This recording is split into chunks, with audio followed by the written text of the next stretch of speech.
Hi everyone, welcome to my channel and my space. For those of you who are new, my name is Raquel, and those of you clicking on another one of my videos, I thank you so much for all of the support that you have shown my channel. If you are a returner and you're not yet subscribed to my channel, but you like the content that I keep putting out, please make sure you hit that subscribe button so you can be notified on future and the notification bell so you can be notified on future videos. All right, so today's video is all about the houses. If you have not seen the other 3 videos that I have posted in this series, I will put links in the description box below so that you can go and watch those. I suggest that you're watching them first, but you really don't have to go in an order. Yeah, so let's get into it. The houses. What are houses? Well, houses in the zodiac, they represent different areas of life that we go through every day on a normal daily basis. There are 12. And depending on what's in your house and depending on what's going on in the sky, what's transitioning the sky, this can give you a little bit of insight in what's going to happen in your life and what's going to happen that day once you can start to learn to read transits. But that's later on. Later on, I think towards December, I'm going to start doing that, teaching you or showing you how to read the transits. So let's get into this and we will, I'm going to go through each house and I'm going to give you the planet associated with the ruling planet of the house, the zodiac sign associated with it, what the house is, what the house does, what the energy is.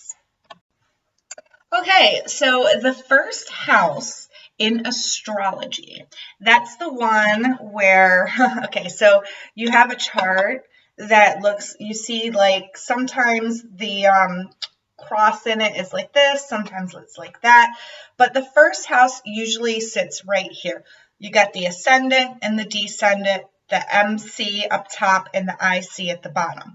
So the first house is where the ascendant is.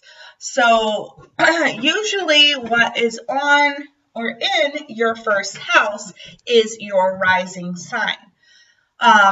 This will indicate what your rising sign is. This indicates the whole chart. It dictates where each zodiac sign sits in each house of your chart. All right, but the main ruler of the first house is Aries, and the planet that rules the first house is Mars. So the first house is all about your sense of self, who you are when you came into this world. It dictates how you look, how you present yourself, how society sees you. It is where you get your motivation. It's where you get your gumption. It's where you start things. First house, and how I like to remember it is I remember 2 words, start and body. So it's like your physical appearance, it's how you present yourself to the world, and it is where you start things. So the first house of self, you know, this can, depending on what planets are in there, planets are like the action, and the first house is the setting. So your physical body and yourself, what's going on with your physical body and what's going on with yourself. Like if you have, take for instance, Jupiter in the first house. That Jupiter is all about expansion. So it could be somebody who's a little bit more on the higher end of weight. I'm trying to think of a nice way to put this. If you have Jupiter there, but say it's like, and then, or like say you have your Uranus there.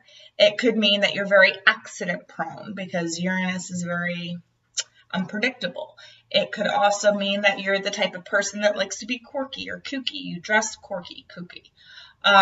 If you have Pluto there, you might not know who you are. Your whole self, your body, and the way that you are will undergo transformation after transformation after transformation throughout your life. Your physical body will go through lots of transformation.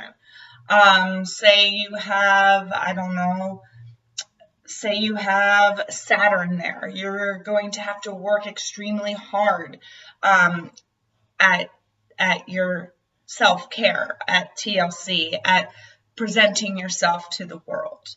You have to be a little more disciplined in that area. Venus. If you have Venus there, it can mean that you've got a lot of self-love. You got a lot of self-value. You show love to the world. You're kind. You're caring. You like dressing nice. You like having the nice, finer things on yourself and how you present yourself.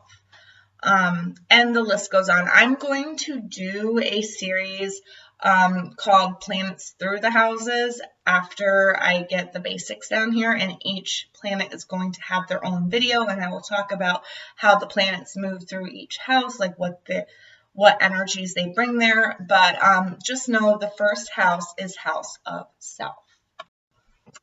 Okay, so the second house is the house of possessions and self-value.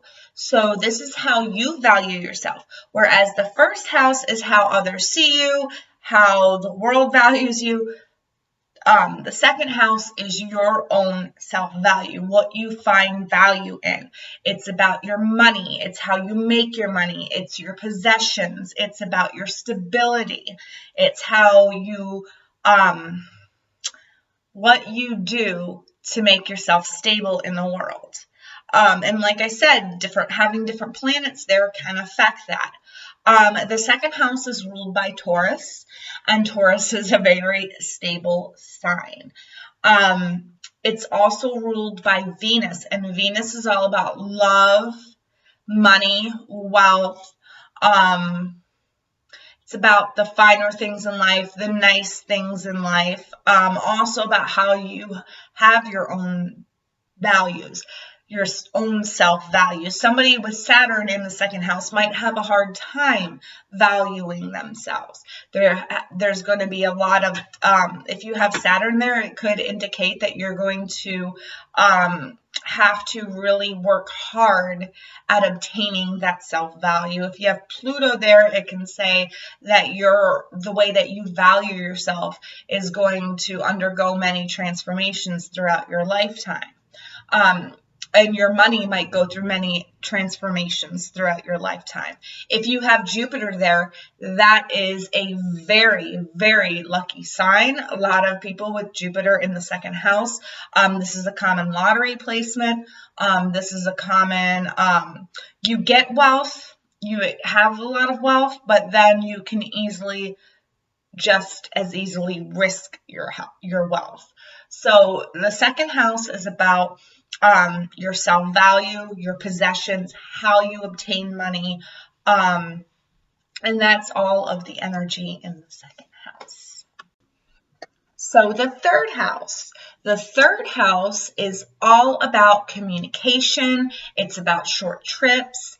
It's about early education, your siblings, because this house is ruled by Gemini. And it's ruled by Mercury. So Mercury is all about communication. It's about your logic. It's how you think, how you process. So the third house is how you think and how you process the world. Now, the first three houses are all like your early childhood development. It's like if you were to come into this life, houses 1 through 3 would be like your early childhood, how you are, the makeup of you. So you have the first house, house of self. You have the second house, house of possessions and your own self-value. The third house is about how you communicate with the world, how the world communicates with you. It's about your siblings. The third house is about your early education, what you've learned, how you learn, how you process the things how you process the knowledge that's coming in, because Mercury is all intellect and mind. So, depending on the planets that you have there, it can mean many different things. Like I said with the other houses when I was talking about them, it all depends on what planet or placement you have there. Like I have the moon there, so a lot of my emotional my emotional side comes through logic and communication. It comes through it. I process emotion through logic, basically. But so the third house is all about logic, communication, how we communicate with the world, how we see the world, the first bits of knowledge that we take in, and it's about our siblings. It's about how we communicate with our siblings, our relationships with our siblings. So the fourth house is about home and family. It's about your roots. It's about your upbringing, how you were raised.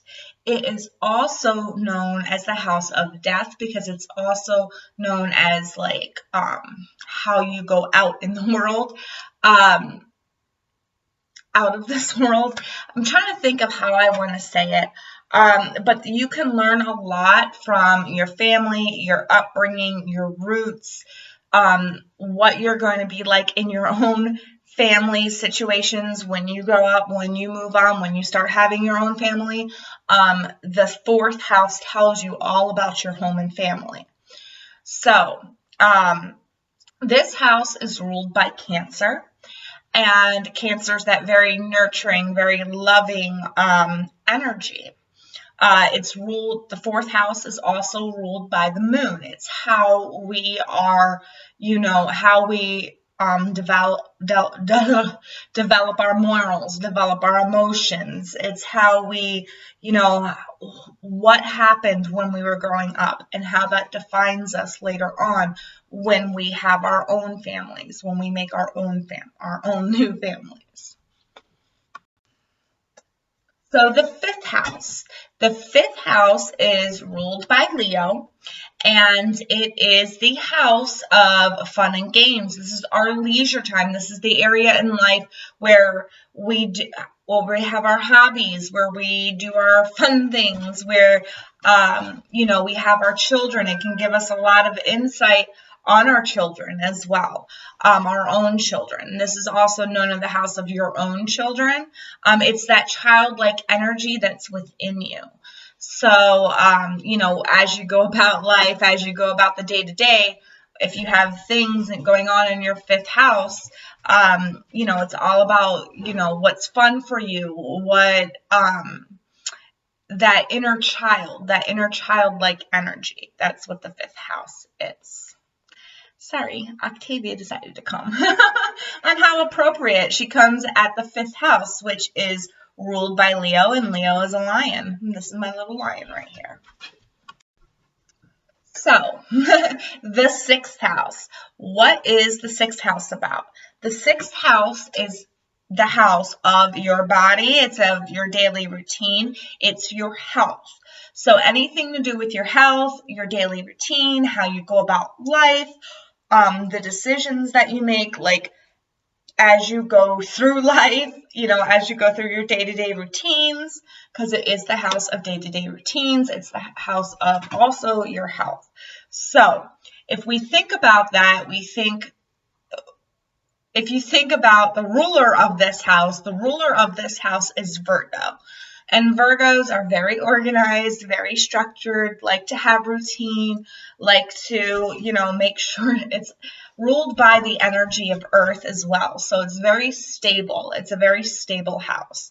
But depending on what you got going on in that house, you can have health. This is where your health issues will arise. This is where it will tell you how, this is where like your day-to-day routines might be broken up, or like if you have Pluto there, it could be you undergo a lot of transformation within your day-to-day routines or within your health. So it depends on what you've got going on in there, what planets you have there. But the sign that rules it is Virgo, so it brings that Virgo energy, that health and body conscious, that you know, what you do, how you go through day to day, you know, what you accomplish, your goals, and how you reach them. And the planet that rules the 6th house is Mercury. And Mercury is, like I said, all about communication. It's about logic. So it's like how you logically think, how you organize, how you go about your routines using your brain, and also, you know, communication, because we communicate with people on a daily basis. It's a daily thing. So 6th house is about, you know, health and daily routine. So the 7th house, you know, okay, so this is the chart, right? The 7th house sits right on your descendant, right on that line of your descendant. And it is all about your daily, or not your daily, but your relationships in general. How you are in relationships, how you communicate. Well, not really communicate, but like, if you're like, because it's right across from the 1st house. 1st house is all about self. 7th house is the opposite. It's all about other people. So it's about how you treat other people. It's about your role in relationships. So, and this can be within love, because Venus rules the 7th house, and Venus is about love. But it is also, you know, business partnerships. It's about friendships. It's about family ships. It's about any types of relationships that you may have, how you earn them, how they affect you. And this is something that we go through on daily basis. So, like I said, each one of these houses you experience on a daily basis. They all come together, and then that shows what's going to happen that day depending on the transits. So, relationships. It's all about relationships. So how you act in them, how you perceive them, how they perceive you, what's going on within that area of life for you within relationships. This is also the house of law. And the reason why that is because Libra is the zodiac sign attached to the 7th house. Libra rules the 7th house. Venus rules Libra and the 7th house. So, this is, you know, it can show like court things for you, or, you know, like anything to do with the legal system or law. The 8th house. Okay, so the 8th house to me is a scary house. Well, it doesn't really scare me, but it does scare a lot of people. The 8th house is the house of death. It's the house of transformation. It's the house of the darker side of us. So it's like how everybody has that shadow side. If you've heard of doing shadow work, basically like confronting your own demons, confronting your own guilt, confronting, you know, that darker side of you, that side that, you know, is capable of just about anything in order to survive, okay? This is the house of things that are taboo. This is the house of things that deal with sex, the occult, anything that is considered dark that's within you is in this house. This is where you're going to do most of your shadow work. And this is something we come on, you know, on a daily basis, because, you know, sometimes people give little white lies, sometimes people lie really big, but it's like the things that you do wrong, or the emotions, and the emotions that come with that, the guilt that comes with that, the remorse that comes with that. Dark night of the soul comes from the 8th house, because that's all your darkness, you're confronting and you're trying to let go of. This is also a house where I believe the ego lives. So it is, the 8th house is a very transformative house. The planet that rules this house is Pluto. And Pluto is the planet of transformation. It's the planet that destroys things in order to rebuild things. I'm sorry, my dogs are outside and the neighborhood dogs are going nuts, so hold on one second. Scorpio rules this house as well. And if you take that energy of the Scorpion, they're very good at keeping secrets, but that's because they know their own darkness within inside themselves. And with the Scorpio like energy, that is reflection. That is looking in the mirror and seeing that you do have a darker side that you do need to confront. So depending on what planets are here, that can tell you what's going on the darker side of you, like what needs to happen, what needs to present, what you need to work on. Okay, so moving on to the 9th house. The 9th house is all about your beliefs, your morals. It's about what you believe. It's about seeing the bigger picture. It's about grasping bigger concepts. It's a very open-minded house. It's where it's a house of long distance travel as well. If you are somebody who travels a lot, you might have a stellium or might have a ton of planets going on in your 9th house. It's about knowledge, gaining higher knowledge. It's that house of spiritual. It's about your beliefs. It's the house of spirit. So it's like what you believe deep down in your soul. If you have Pluto here, it can mean that you're undergoing a lot of transformation throughout your spirituality and what you believe and your morals. There's going to be tons of transformation involved around that. I mean, there's a lot. Like I said, it depends on what planet is here, but the ruling planet of this house is Jupiter. Okay, so Jupiter expands things. So it makes you see the bigger picture, makes you want to experience the world, makes you want to experience things. Jupiter is about travel as well. So, long distance trips and stuff like that. The sign that rules this house is Sagittarius. So if you do have things going on in your 9th house, you might be lucky. You might be one of those lucky people that just good luck happens to. Or you could be one of those people that has a lot of bad luck. It depends on what's in this house, because this is also the house of luck. So how you get your luck. You have Jupiter in there. That's also a good sign that you are an extremely lucky person.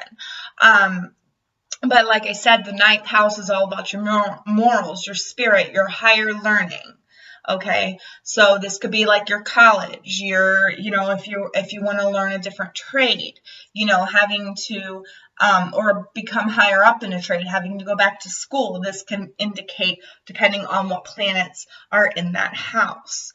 But the 9th house is all about your beliefs, your morals, your spirits, and long distance travel and higher education.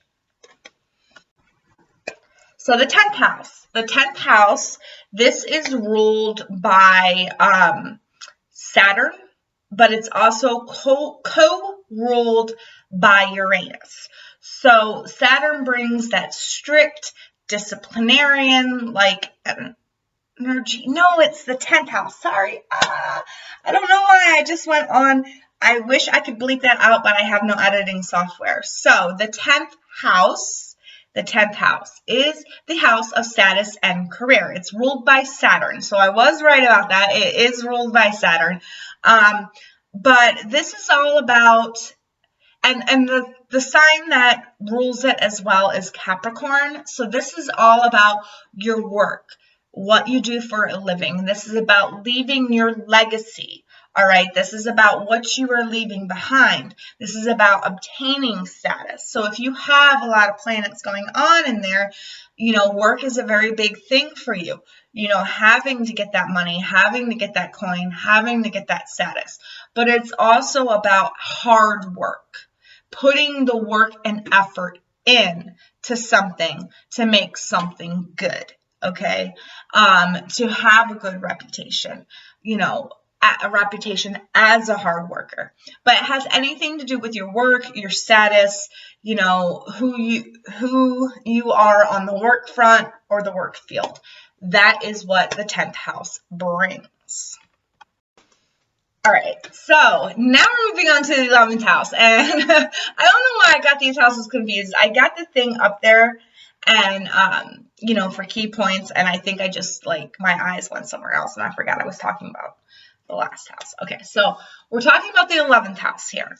The 11th house is ruled by Saturn and co-ruled by Uranus. Okay, so both of those energies combined rules the 11th house. And the 11th house is of the world. This is other people's children. This is how you communicate with the world in general at large. This is about technology. This is about your forward thinking ideas. This is about your future, what you intend to put out into the world for your future. This is also the house of humanitarianism. So how you treat others in the world, how you treat others in the world. The first house is who you are in the world or how you come off in the world. And the 5th house is all about your fun, your home, your who you are at home and who you are, like that. But then the 11th house is who you are in the world. This is how you present yourself to the world. This is what you do for the world. This is, oftentimes it's your purpose, how you put yourself out there, what you need to accomplish within a world-like setting, how you contribute to the world is what I meant to say. So this is how you contribute to the world. Now, Aquarius rules this house, and Aquarius is very freedom-loving, freedom-fighting, very innovative, very future-forward thinkers. They like to solve problems. They love to help people. And this is what the 11th house basically stands for. With Saturn, it gives that strict discipline. But with Uranus, it gives those out-of-the-box ideas, those lightning flashes of future forward thinking. So if you put those two together, you can, you can invent something or contribute something to society that will help solve a problem. A lot of problem solving comes within this house as well. So if you are a person that has a lot of stuff going on in there, it can just mean that you're going to help solve some problem within the world or society. Inventors have things within their 11th house or wherever Aquarius and Uranus sit in their chart is strong. Inventors have those types of placements. So the 11th house is all about, how you solve worldly problems, how you help solve problems. All right, so okay. So the 12th house. The 12th house is the most how do I put it? The energy there is really, really defines the house, I think, because this is the house of everything that is hidden. This is the spirit world. This is where we go out, but we also come in. Where we go out of where we, die and rebirth. This is the in-between. This is where the spirit realm is. The dream realm is. This is your hopes, your wishes, your dreams, your aspirations. All right. So this is the things that you want to accomplish that you might not know about yet. It might take might take like half of your life to figure it out. All right. If you have a lot going on in your 12th house, it very well might take a lot to figure out. Like I have Saturn in my 12th house and it's conjunct the ascendant. But this has made it very hard for me to figure out what I want to do in life, what my dreams are, what my hopes are, what my wishes are. Because the planets that rule the 12th house are Jupiter, which is all about expansion. So like big things, big goals, big dreams, big ideas, right?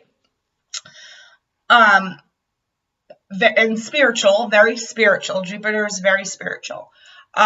So he rules the 12th house as well, but the malefic planet of Neptune also rules it. And Neptune's all about, being an illusionist, being, showing one thing, but totally meaning something else. Okay. Neptune is known as the great deceiver. So this can also be the house where we have our denials, where we're denying who we are or what we are. If you have Pluto here, your soul could go under a lot of transformation within your lifetime. But this is the house of spirit. This is the house of your soul. This is the house of the dream world. Anything that you can't see is in this house. Anything that has been kept hidden from you is in this house. And if you think about it as we go through life, I mean, day to day, there might be somebody that lies to us, or we might get shown something that's false. Especially, if you've got like Uranus in there, because Uranus is about, social media and stuff like that. So, like I said, it depends on what planets are in there. But the planet rulers of this house are Jupiter, and the co-ruler is Neptune. Also, the zodiac sign that rules this house is Pisces. So when you think of Pisces like energy, they don't see the world the way that we see the world. It's because they see the world as like a dream. It's like a dream to them, I guess. I hope I'm explaining that right. But, this is also the house of escapes. The house of escapes. Escapism is very big in this house, like alcoholism, drug addiction, your habits, the things you can't get rid of, anything that makes you escape the world, so in that way you don't have to deal with the world, can be found in this house as well.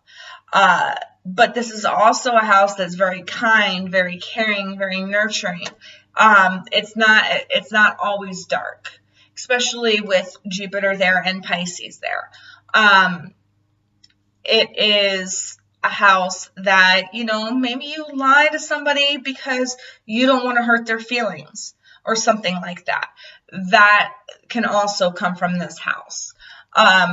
It's the things that we keep hidden within ourselves and we keep hidden from others. It's also our dreams and how we interact with the, what is kept from us, our soul's mission, our purposes, our own hidden goals, desires, dreams, wishes, and stuff like that. All right. Now you might look at your chart. We are going to talk about empty houses, okay, in this as well, because this is the houses in astrology basically made easy, right? So I get this question a lot, and I know that when I started doing astrology, I asked this question a lot. I'm like, how come there are houses within my chart that have no planets in them? And people think, oh my God, does this mean that, this is, what does it mean? What does it mean not to have planets in a house? Well, I'll tell you what it means. Even doesn't mean that you're not going to go through that area of life. We all go through, like I said, 1 through 12, all 12 houses. Every day we go through those areas of life. Every day we go through those areas of life. But the houses without the planets those are the houses, or without the planets or without the asteroids or without the stars or whatever, the houses that don't have those. It just means that that's not something you were set here to accomplish in life. That was not one of your main tasks in life. Like I have no planets in the 5th house. I have no planets in the 4th house. The 5th and 4th house, home and family fun, I don't have any planets in there. It's not saying that I don't have fun. It's not saying that I don't, hang out with family. It's just that that's not a big focus in my life right now. I have planets in my 10th house, my 2nd house, and my North Node is in my 8th house. And it's like those areas of life are more important. Those like work, career, money, stuff like that, status, like goals like that is what is my main focal point this month, or this time around, this go around. I have a lot of planets in my 12th house. I have a lot of planets in my 11th house. So that's like spirit, the spiritual side of things. My 1st house, my first half of my chart from my 10th house to my 3rd house is full of like planets and asteroids.